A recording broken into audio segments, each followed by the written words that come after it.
The wilderness strips a man to his soul.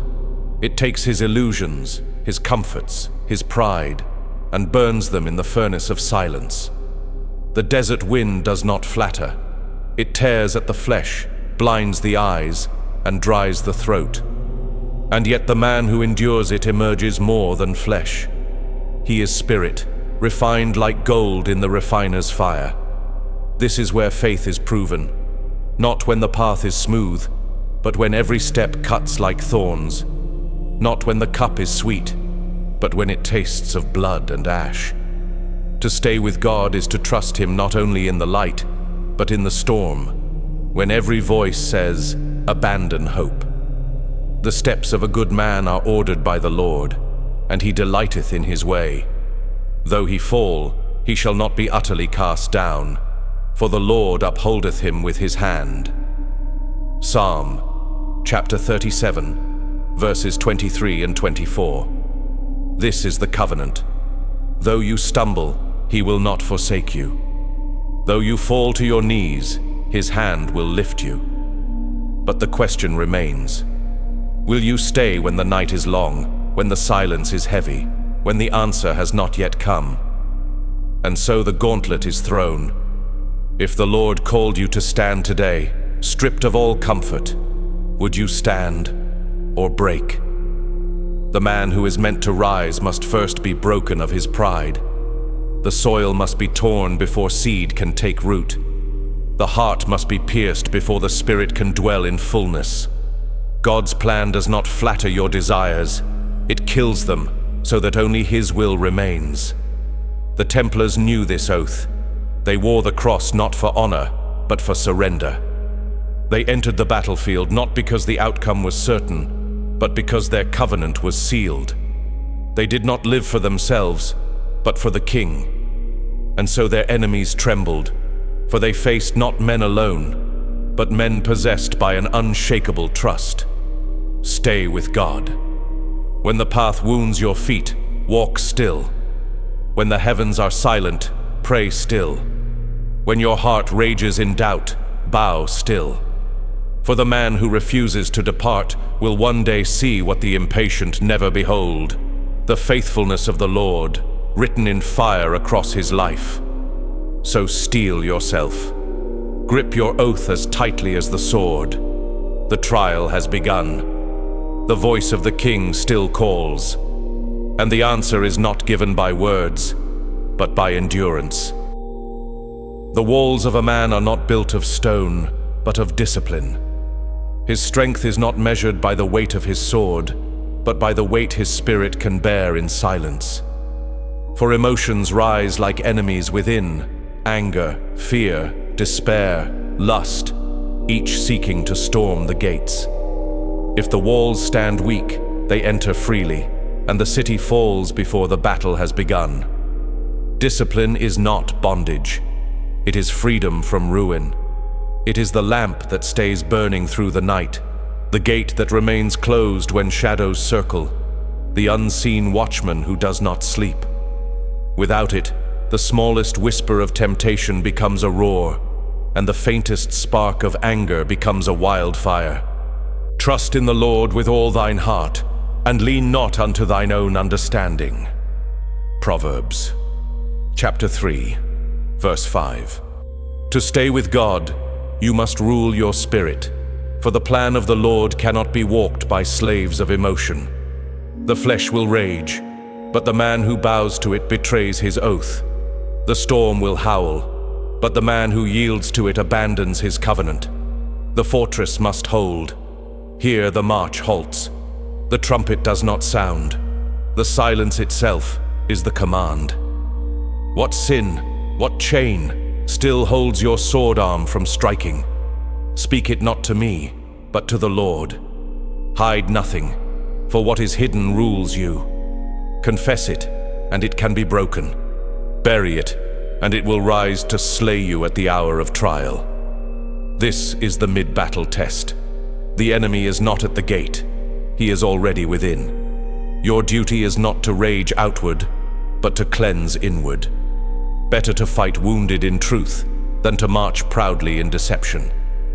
The Templars mastered this war before they rode into any other. They ruled themselves before they ruled their enemies. Their discipline was forged in prayer, fasting, and silence, so that when they entered the field of blood, they did not tremble. For they had already faced the greater foe, their own hearts. Stay with God in the silence. Stay when your spirit burns against obedience. Stay when your flesh demands release. For the man who remains is not destroyed, and the plan of God is fulfilled in him. The battle of self is the hardest war a man will fight. But when the walls stand firm, no arrow of the enemy can pierce.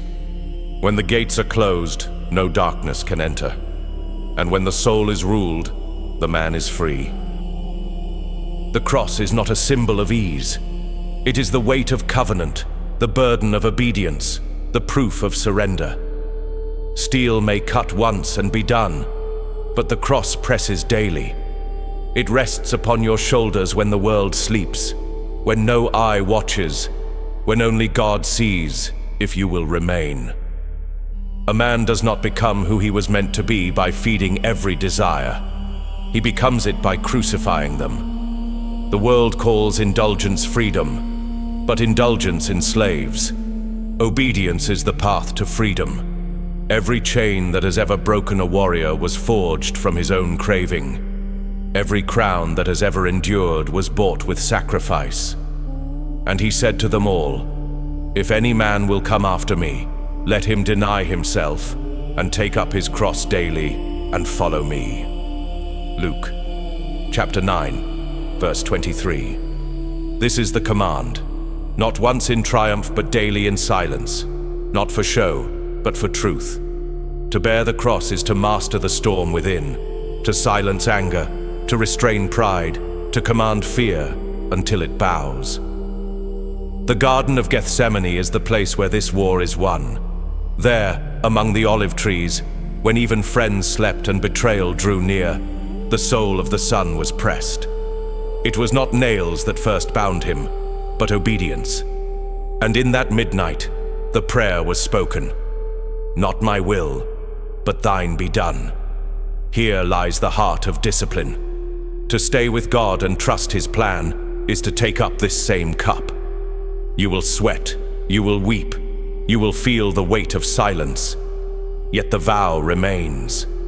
And the man who drinks from it finds life, even in death.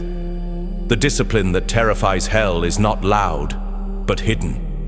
It is not the roar on the field, but the whisper at the altar. It is not the march of armies, but the bowed knee in the dark.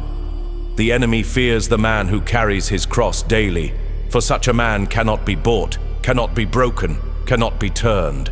So carry it. Grip it tighter than your sword.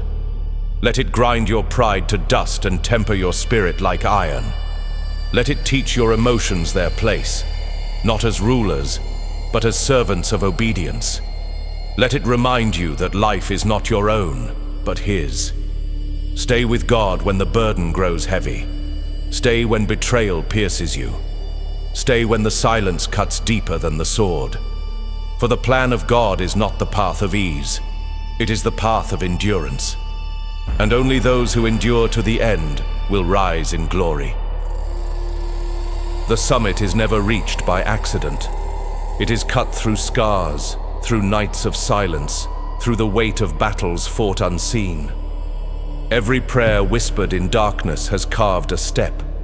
Every temptation resisted has laid a stone. Every act of obedience, though small, has become part of the road that leads to Zion.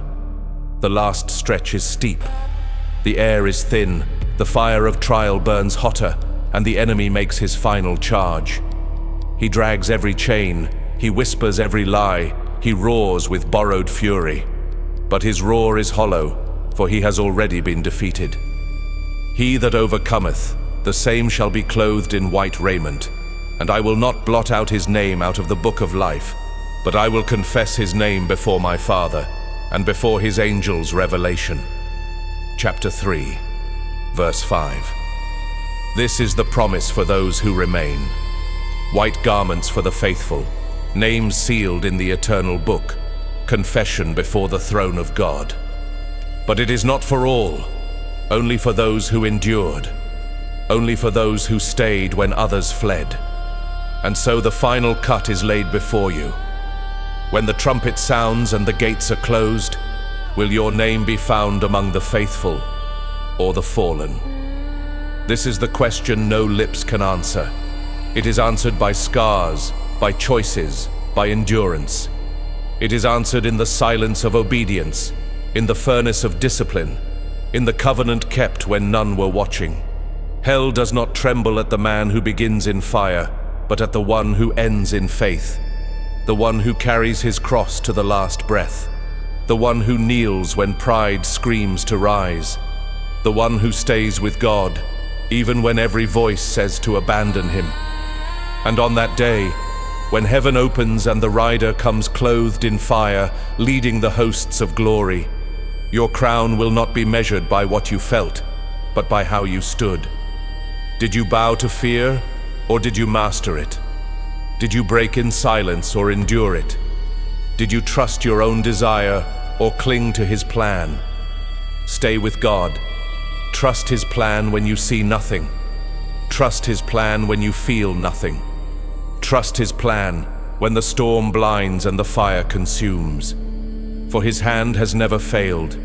His covenant has never broken. His throne has never shaken. So rise. Stand armored in spirit.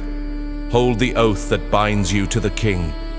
For the trumpet will sound, the gates will close, and eternity will tell if you endured.